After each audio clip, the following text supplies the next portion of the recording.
Okay, we are finally getting to a tour of my series Bible. This started out as a regular binder. I glued fabric onto the entire binder.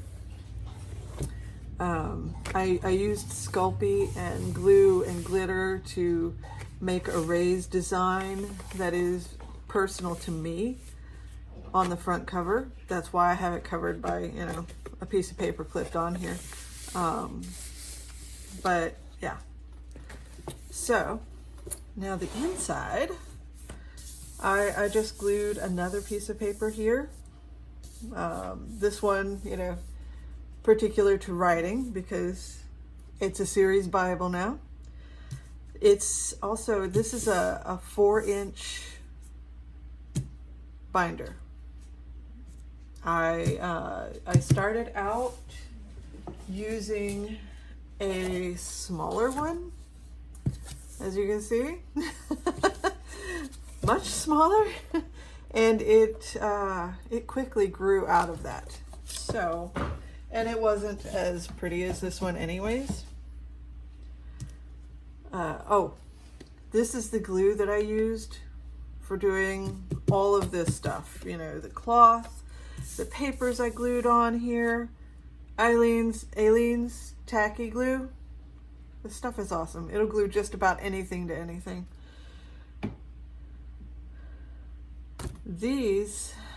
I make these with the laminating envelopes and craft paper. I cut craft paper and make it pretty, pop it into an envelope, seal it up, boom. And this I actually use the Erin Condren fine tip wet erase markers. They are fantastic. They write really nicely, and I can wipe away the title when I get done, especially since it's on this laminate. So it allows me to reuse these as often as I'd like. Okay, so this is just a note for what is probably going to be a prequel novella. I just kind of pinned it up there to keep it handy. I started out, isn't this pretty? I started out with trying to do this stuff in my Scrivener app, but it just wasn't working for me. And I found that once I got this stuff printed out, I referred to this way more than I ever did in Scrivener, because when you navigate away from whatever you're working on in Scrivener, like say you're in a chapter or a scene, when you go back to it, it starts you off at the top of it. And I hate it. I want to be put back right where I was, or, preferably not leave that page. So yeah, now I just print it all out, and I am not really bothering over much. I do put the chapters in to Scrivener just for that handy little notation there. But if I need to do work on them, this is where I go. And also, I may, a lot of times I end up referring back to this anyway, just because I don't want to navigate away to another chapter when I need to check and see, oh, so did she shoot whoever in this last chapter? As you can see, I try to loosely outline my chapters. So I put like a small paragraph, but I leave a lot of space down here for plot bunnies. Anybody that has been in the writing sprints with me knows that I end up with a lot of plot bunnies, or at least I have ended up with a lot of plot bunnies.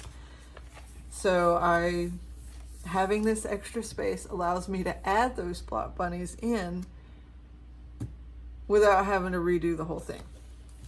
And, it just feels like a waste of paper if I do that.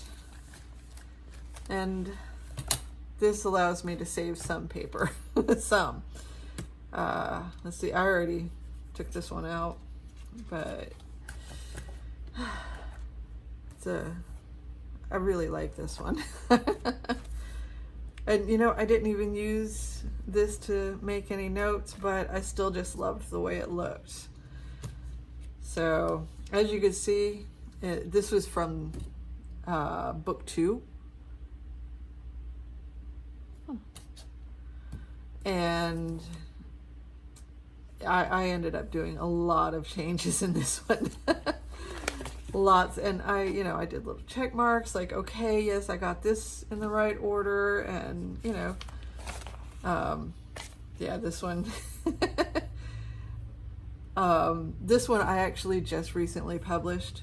But yeah, as you can see, there was a lot of, okay, yes, I hit these points, but now I need to change this. So, and this, and I think, yeah, this one, I cut this entire chapter out, moved it over, and, just changed things almost entirely. Yeah, you can see there's a bunch of notes here. So yeah, that was my book 2 in the whole series, and this was from book 1. Yeah, you can see the progression of this. I started out trying to write all this by hand, and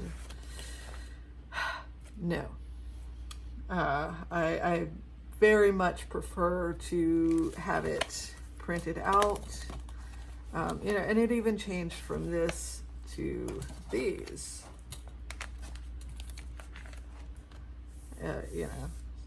And this so far is really just making me so happy. And then this one, these are my character sheets. This is where every character that enters into my book lives. And also just extra information, like the series that I'm doing, there's a contract between the Chronicler and 13 Witch Families, and I need to have that handy, so that lives here. And there's also a whole vampire code that the elder vampires set out, so that lives here. And this is my general character sketch. Yeah, I got this framework from my Scrivener app, and I fill out the whole thing, and maybe not all right at the beginning. Sometimes it takes a minute to end some chapters to know my character more fully. I'm sure there are authors out there writhing in pain at that whole idea, but this is how I do it. It won't work for everybody else, and that's cool. However, this is, it's pretty thorough. It's got spaces for the conflicts of the characters, notes, and I use it so much.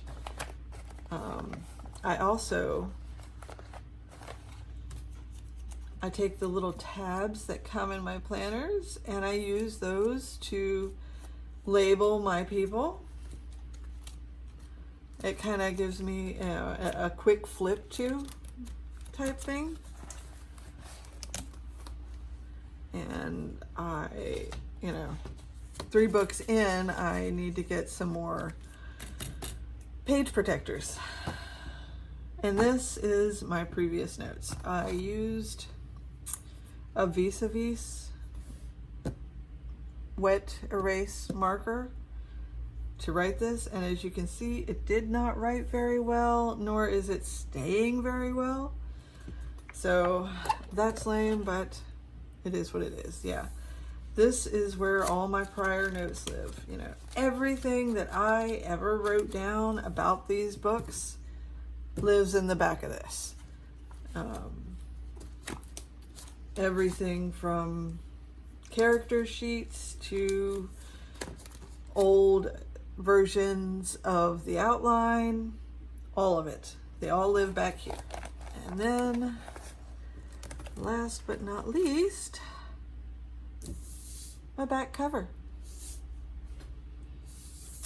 I really like the whole map thing. So yeah, there is my series Bible. And if you're looking for more of a tutorial on how to plot your series, I highly advise that you start looking at Sarah Cannon's videos. She is great at instructing, and she is actually where I started figuring out how to plot my books. So yeah. All right. Thank you for being here.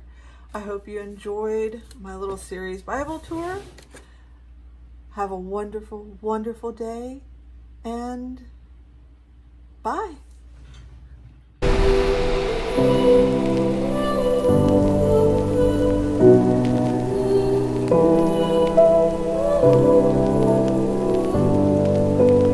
Thank you.